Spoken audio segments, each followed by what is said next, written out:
Segundo livro de Reis, capítulo 2, dos versículos 19, segundo Reis 2, do 19, indo até o 22.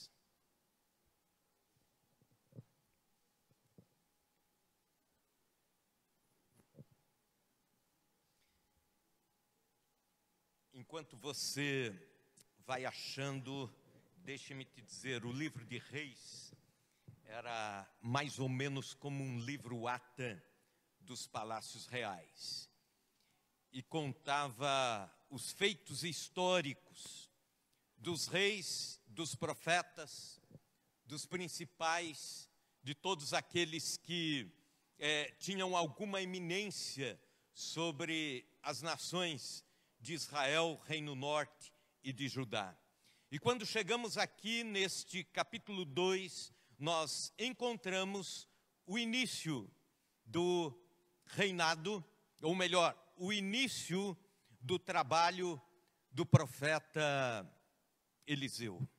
Eliseu foi discípulo de Elias e até alguns versículos atrás ele ainda acompanhava o profeta Elias. E agora ele já é o profeta que tem a voz de Deus sobre Israel, o Reino Norte. E diz o texto: os homens da cidade disseram a Eliseu: eis que é bem situada esta cidade, como vê o meu senhor, porém as águas são más e a terra é estéril. Ele disse: trazei-me um prato novo e ponde nele sal. E lhe o trouxeram. Então saiu ao manancial das águas e deitou o sal nele e disse: assim diz o Senhor, tornei saudáveis estas águas, já não procederá daí morte nem esterilidade. Ficaram, pois, saudáveis aquelas águas até o dia de hoje, segundo a palavra de Eliseu, que Eliseu tinha dito. Amém.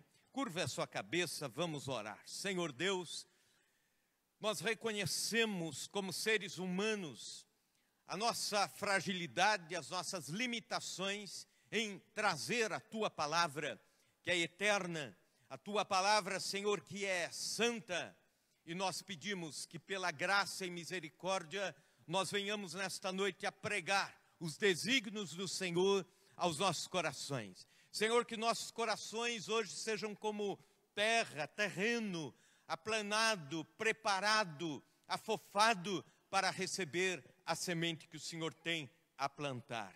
Que assim seja, ó Deus, em nome de Jesus. Amém. Amém. Existem muitas coisas que podem ser esplêndidas, maravilhosas, existem muitas coisas que podem ser quase perfeitas, mas surge um mas, um porém. Os líderes de Jericó, neste texto, estão dizendo para Eliseu: Eliseu, a cidade é boa, a cidade é bem localizada, mas, aí, porém, as águas não são boas. No mundo antigo, mais do que agora, se precisava que as águas fossem saudáveis, porque não havia nenhuma tecnologia para fazer com que águas fossem purificadas. E quando uma cidade tinha águas más, naturalmente esta cidade estava condenada. E a Bíblia diz que havia morte e esterilidade em Jericó. Há áreas na vida de todos nós que poderiam ser férteis, no entanto aparece um mas. Poderiam ser áreas bem-sucedidas, no entanto são sofridas, por causa de um mas, sofridas. As águas não são boas. E é por isso que nesta noite eu quero falar sobre este tema, purificando as fontes da vida. Por exemplo, nós podemos olhar algumas das áreas da vida que aparecem este mas, ou este porém. É a amizade que era linda, mas a confiança foi abalada. Ou então, o filho que era inteligente, era estudioso, mas de repente aparece o traficante no meio da história. A empresa era próspera, mas as dívidas nocautearam a empresa. Jericó era uma cidade estratégica, mas as águas estavam contaminadas, estavam poluídas. Era uma questão de tempo para que a cidade desaparecesse, era uma questão de tempo para que não houvesse mais em Jericó vida, saúde, rebanhos, alimento e assim por diante. E a Bíblia diz que acontece um ritual de purificação. E eu quero trazer deste texto 4 palavras, 4 palavrinhas que me vêm à mente enquanto eu leio este relato, e cada uma delas tem a ver com uma etapa do tratamento de Deus para essas águas de Jericó, e que muito bem podem ser etapas do tratamento de Deus para as fontes da nossa vida. A primeira destas palavras, discernimento. A Bíblia diz um texto em que nós lemos que Eliseu saiu ao manancial das águas, versículo 21. Eliseu soube que as águas eram ruins. Eliseu soube que as águas estavam inapropriadas para serem consumidas. E eu imagino eles mostrando o rio para o profeta Eliseu, dizendo: está aqui o rio, as águas são impróprias, as águas não trazem vida, trazem morte, trazem esterilidade, as águas vão acabar com a nossa cidade. E Eliseu diz: bom, o estrago que essas águas ruins fazem, eu já vi aqui no leito do rio, mas me levem para a fonte, me levem para o manancial, levem-me para a nascente do rio. E assim foi feito. A água poluída é o problema imediato, notório, todos estamos vendo. É o efeito apenas de uma nascente complicada, uma nascente envenenada ou contaminada. A causa primária é a nascente, a fonte é o embrião desses problemas. Por exemplo, um casal que há 2 anos vem discutindo e brigando por causa de dinheiro. Estou falando aqui hipoteticamente, mas um casal qualquer que está numa briga há 2 anos por causa de finanças. A briga é o efeito, a discussão é o curso avançado do rio, é aquilo que já é evidente, são águas que já estão passando e todos estão vendo. No entanto, há que se perguntar: por quê? Onde está a nascente? Onde começou a disparidade? Por vezes nós queremos tratar apenas os efeitos, queremos tratar apenas aquilo que está acontecendo no correr do leito do rio. E na maioria das vezes, nós precisamos ir na fonte. E aí então, digamos que ele, o marido, vem de uma família muito pobre, pais sitiantes, com dificuldade, os pais colocaram o filho para estudar na faculdade, na capital, para estudar medicina, e os demais irmãos foram até privados de estudarem para ajudar aquele a se formar. Aí ele chega na faculdade e decorre o curso. Ele se encanta com uma moça, uma jovem estudante também, e ela por ele. Pois bem, ela é filha de um general do exército, sua mãe é reitora de uma faculdade privada, uma universidade, a família tem uma herança razoável em terras, em propriedades. Eles se formam, se casam, juntos vão construir o seu futuro, vão construir a clínica. Mas daí, e aí vem o mas vem uma pandemia. De repente, os clientes da clínica vão deixando os pacientes, as consultas presenciais e, naturalmente, o problema econômico vem às portas. Aquele casal que até então era feliz e não tinha discutido, até então estavam contentes, ganhavam, gastavam, viajavam para fora, nasceram os filhos, agora eles estão em frente a um problema.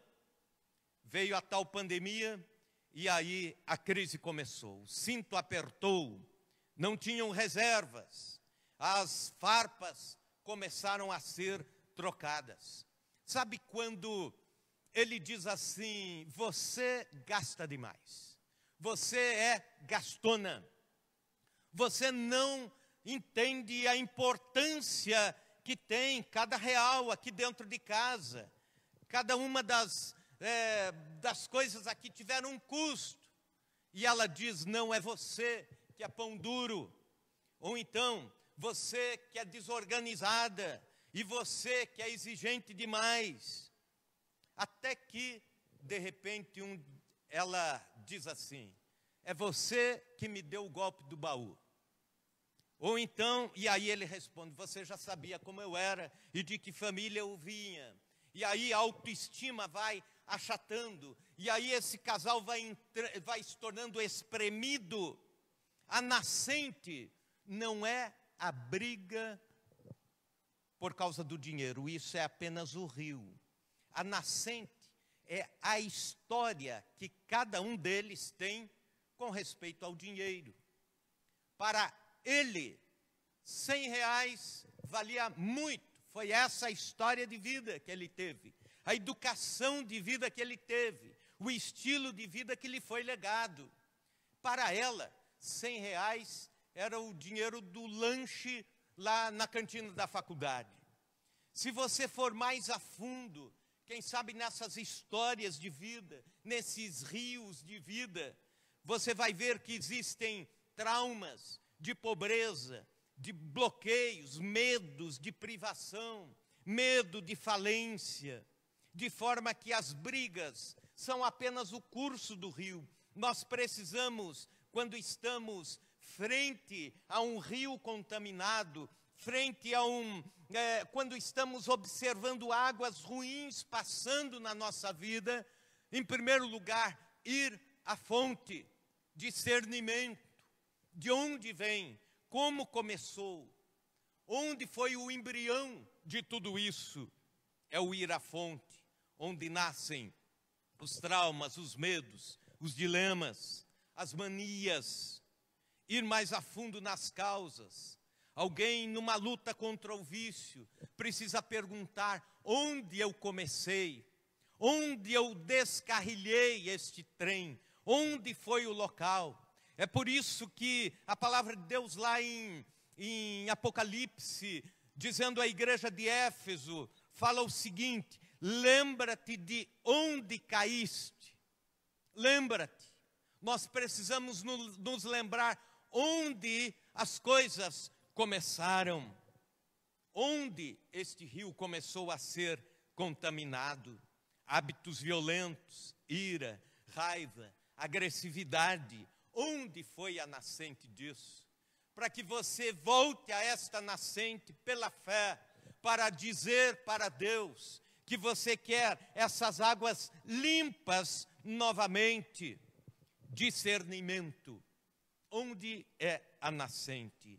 Mas também há uma segunda palavra que eu poderia sacar deste texto, é ressignificado. Versículo 20, Eliseu pede: trazei-me um prato novo e ponham nele sal. Tragam-me um prato novo e ponham nele sal. Por que um prato novo? Por que a palavra novo? Porque precisava ser novo. Escute isso. Há momentos em que, para resolver problemas velhos, nós precisamos de algo novo. E é interessante que se vamos para o Evangelho de Cristo, a vida com Deus, nós encontramos a vida de novidade. O nosso Deus é um Deus que gosta de coisas novas. O nosso Deus é um Deus que nos traz coisas novas. Por exemplo, quando encontramos Cristo, nós temos um novo coração. Ezequiel 36, 26, dar-vos-ei novo coração. Também em Cristo nós temos um novo pacto. 1 Coríntios 11, 25, este cálice é a nova aliança no meu sangue. Temos também um novo DNA, quando temos o nosso encontro com Cristo. 2 Coríntios 5, 17, aquele que está em Cristo é nova criatura. Repita bem alto, é nova criatura. E o texto continua, as coisas velhas já se passaram, eis que tudo se fez novo. Temos também uma nova adoração. Salmo 40, versículo 3, e me pôs nos lábios um novo cântico. E também Salmo 96, 1, cantai ao Senhor um novo cântico. E às vezes isso não se refere a apenas uma nova música lançada, mas o cantar aquilo que está no coração, no espírito de adoração, com novidade de vida oferecendo a Deus. O Evangelho nos traz boas notícias, Isaías 42, 9, novas notícias. E a palavra de Deus diz, coisas novas vos anuncio. E no final, Apocalipse 21, 5, eis que faço novas todas as coisas. É Deus dizendo, tudo precisa ser novo. Quanto a isso, não há dúvida, Deus gosta das coisas novas. Deus tem algo novo a nos oferecer. E quando Eliseu vai à fonte, ele pede, eu quero um prato novo. Ponha sal nele. São dois símbolos, o prato novo e o sal. Não significa que havia uma química no prato e no sal para as águas contaminadas. Mas o Velho Testamento é cheio de simbologias. E uma das razões para isso é que na época em que o Velho Testamento foi escrito, escute bem, por que nós não temos tanta simbologia hoje no Evangelho? Está aqui uma das explicações. Porque na época que o Velho Testamento foi escrito, as pessoas precisavam ter na sua didática a repetição e também o visual, senão não entendiam a mensagem que estava sendo inserida. Então, se tinham muitos detalhes assim como símbolos que apareciam nas profecias, como o cinto enterrado, ou como o pote, ou então como o casamento do profeta Oséias e tudo mais, simbologias para dizer, é isso que eu quero falar. E Deus está com isso trazendo um símbolo ou dois símbolos, que na verdade não são a essência, mas o símbolo disso que eu estou falando, a novidade, ou então a purificação, no caso do sal. E o rio é o mesmo, a fonte é a mesma, a geografia é a mesma, mas as águas serão outras a partir da purificação e do prato novo. Isso é ressignificar a vida, o prato, as coisas novas, o sal, a purificação. Você não pode mudar o seu passado, mas pode mudar a forma de vê-lo. Você não pode mudar coisas que aconteceram na sua vida, na sua infância, coisas ruins, porque nós temos sempre a tendência a nos lembrar, primeiro, daquilo que é ruim que aconteceu na nossa vida. Nós temos a dificuldade de nos lembrar com gratidão ao longo da vida todas as coisas boas que nos aconteceram lá da infância, da adolescência, da juventude e assim por diante. Mas parece que fica encalacrado, fica inculcado em nós as coisas ruins. É uma tendência do ser humano. E tem momentos na vida que nós precisamos ir à fonte, ir com o sal para purificar, e ir com novidade. Por exemplo, para que você entenda o que é ressignificar, para que você entenda o que é transformar tragédias em bênçãos. Digamos que uma mulher na infância sofreu violência, abuso sexual, terá a tendência de, ao longo da vida, se reprimir, talvez entrar em depressão, se auto-excluir, ou ter problemas com a sua autoestima, sua autoimagem. Mas se ela ressignificar o seu sofrimento, a sua dor, ela poderá transformar o seu passado num testemunho de superação. Poderá transformar o seu passado em palestras para grupos de mulheres que precisam de apoio, que precisam reencontrar a sua vida. Poderá aconselhar outras mulheres em situação de vulnerabilidade. E aqui, exatamente onde estava o vazio, é que transforma-se num espaço de serviço, de amor ao próximo, de significado para a vida. Na semana passada, eu, acompanhado do irmão Anderson, estivemos juntos lá em Chapadão do Sul. Pois bem, visitamos lá a Casa de Recuperação Gileade, hoje é chamada de Comunidade Terapêutica Gileade. E aí, eu vi um dos homens que, na época que eu fui pastor, isso já faz mais de 15 anos, ele veio para a Casa de Recuperação numa situação muito terrível. Tinha perdido os dentes da sua boca, naturalmente em brigas ou em quedas, alcoolista. O álcool lhe tirou o emprego, o trabalho, a profissão, e agora ele já era um andarilho pelas ruas das cidades. Todas aquelas cidades, inclusive, passava épocas ali em Chapadão. Mas Jesus entrou na sua vida. Jesus entrou na sua história. Aleluia. Pode dizer um glória a Deus assim? E aí começa uma nova história. Aí existe um novo significado. E aí quando o encontrei, eu não o reconheci. E o diretor falou, esse é o Laércio, lembra dele? Ah, sim, agora eu lembro. Mas estava com um sorriso, jovial, com dentes novos, bem vestido. E ele disse, pastor, agora eu moro aqui, eu sou monitor, trabalho aqui na casa, recuperando outras pessoas. Olha que bênção, isso é ressignificar sofrimento. Isso é trazer um novo significado para aquilo que já foi tragédia na nossa vida.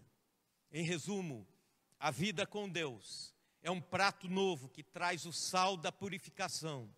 E os rios da vida passam a ser limpos, as fontes são purificadas. A obra salvadora da cruz do Calvário não muda a geografia do rio.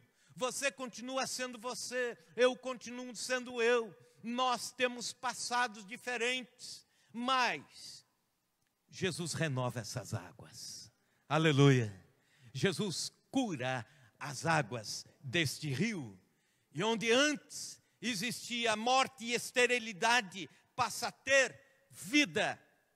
Quero te citar um detalhe da geografia bíblica. Este fato com Eliseu aconteceu séculos antes de Cristo. Quando chega nos tempos de Cristo, a cidade de Jericó já era novamente uma cidade pujante e já era apelidada de a cidade das águas boas. A cidade das águas boas. A cidade onde as águas são boas, onde as águas são perfeitas para manter a vida. É isso que Deus quer fazer na sua vida. É isso que Deus quer fazer nas águas do nosso rio. A nossa Jericó de águas poluídas pode se transformar na Jericó das águas boas. Uma terceira palavra que me vem à mente nesse texto é a paciência. Eliseu tratou a nascente do rio. Não sei quantos quilômetros acima da cidade de Jericó estava a nascente daquele rio que passava por ali. Mas ele foi até a nascente. E eu também não sei a velocidade das águas. Mas ele purificou as águas na nascente. E eu não sei se o rio foi correndo durante 1 dia ou 2 dias até que ficasse todo ele purificado. Então, acompanhe esse raciocínio. As águas estão purificadas aqui, mas elas continuam a correr lá adiante. Quem pegar um balde de água aqui, ainda vai pegar a água poluída. A água saudável ainda não chegou da nascente até aqui. E com isso, eu quero deixar aqui um pensamento para você, de que existem áreas na vida que são purificadas, mas que exigem paciência de nós. Porque não é do dia para a noite que o sal vai estar em todo o leito do rio, purificando todo o leito do rio ao mesmo tempo. Existem pessoas que não têm paciência com outras pessoas quanto à transformação que Jesus faz. Existem pessoas que não têm paciência consigo mesmas, com respeito a mudanças, com respeito à cura da alma, com respeito a hábitos transformados. Nós queremos, por vezes, que o processo de santificação, ou melhor, o processo de salvação, novo nascimento, seja o processo de santificação, seja tão rápido como o processo de salvação. Todos nós um dia nascemos para Cristo. Chamamos isso de novo nascimento ou conversão. Mas depois vem um processo de santificação. E esse processo é bem mais lento. Existem pessoas que apressam pessoas. Existem pessoas que apressam a si mesmo neste processo. E não adianta estabelecer critérios de velocidade para a obra de Deus. Mas nós devemos entender que dentro da paciência, o sal está vindo sobre o leito do rio. Daqui a um tempo, todo o leito do rio estará purificado. Por exemplo, o cara não paga as contas há 5 anos. Mas aí Jesus faz uma obra na sua vida, ele se converte a Cristo, ele tem uma experiência com Deus. Não é na segunda-feira de manhã que o comércio vai passar a ter confiança nele. Vai ser uma semeadura de paciência. O sal vai passar pelo leito do rio. Ou então, o outro que, quem sabe, bate na esposa durante 10 anos. Não é amanhã que ela vai acreditar que a família virou um mar de rosas, que o casamento está tudo bem. Paciência para que o sal vá da nascente ao longo das águas. Mas em último lugar, veja comigo o versículo 22. E aqui aparece a última palavra, que eu chamo de prevenção. Ficaram, pois, saudáveis aquelas águas até o dia de hoje. Ficaram, pois, saudáveis aquelas águas até o dia de hoje. Para que as águas sejam constantemente saudáveis, as fontes precisam ser vigiadas. Havia um cuidado entre as sociedades antigas, por causa da vida da cidade ou de um lugarejo, onde tivesse água, que as fontes fossem guardadas. E é comum nós vermos, mesmo existem 2 textos na Bíblia que falam de fontes vigiadas, fontes guardadas, e a razão era justamente essa, para que as águas boas não se tornassem poluídas ou envenenadas. porque em se tornando ruins essas águas, a cidade estaria em jogo, a vida da cidade. Vigie sobre os atos que um dia poluíram o rio. Vigie sobre os hábitos que um dia poluíram o rio da sua vida. Estabeleça guardas sobre a fonte. Cuidado com os pecados que um dia lançaram veneno sobre a fonte do rio da vida. Estragaram as águas. Vigie sobre eles.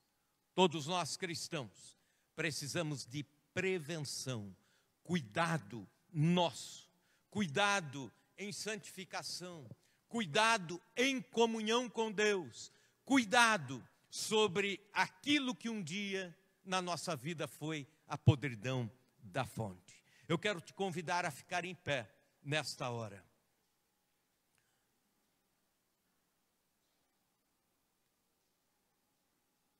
Discernimento, ressignificado, paciência e prevenção. Uma das técnicas que as legiões romanas usavam para tomar uma cidade era justamente essa: envenenar as fontes de água. Descobriam de onde vinha o rio que passava por ali, envenenavam.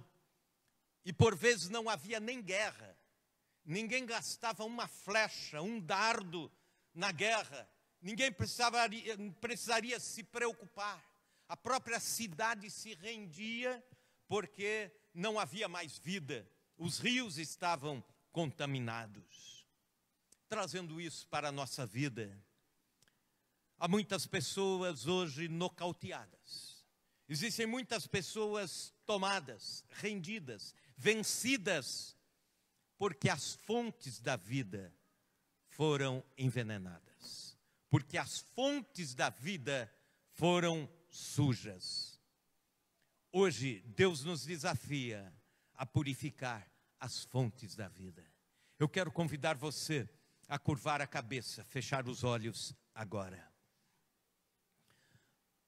Como estão as fontes da vida? Como tem fluído o rio da vida? Senhor Deus, nós queremos nesta hora colocar diante de Ti as fontes de áreas da vida que precisam, Senhor, de purificação. Quem sabe existam áreas que dizem respeito aos relacionamentos, que dizem respeito à família, existem áreas na vida que dizem respeito à fé cristã, à caminhada com Deus, áreas da vida que dizem respeito a hábitos pecaminosos, Senhor, e nós pedimos em nome de Jesus que as fontes sejam purificadas. Senhor, que o rio da vida passe por uma purificação. Senhor, nós sabemos que a Tua palavra tem poder para fazer isso. A Tua palavra tem poder para operar. A Tua palavra tem poder para trazer nova vida. A Tua palavra tem poder para trazer purificação. Aliás, foi o Senhor Jesus que disse que a Tua palavra purifica. A palavra do Senhor purifica as nossas vidas. Nós cremos nisso, ó Deus, e pedimos, faz isso em nossas vidas. Ajuda-nos, ó Deus, a vigiar as fontes.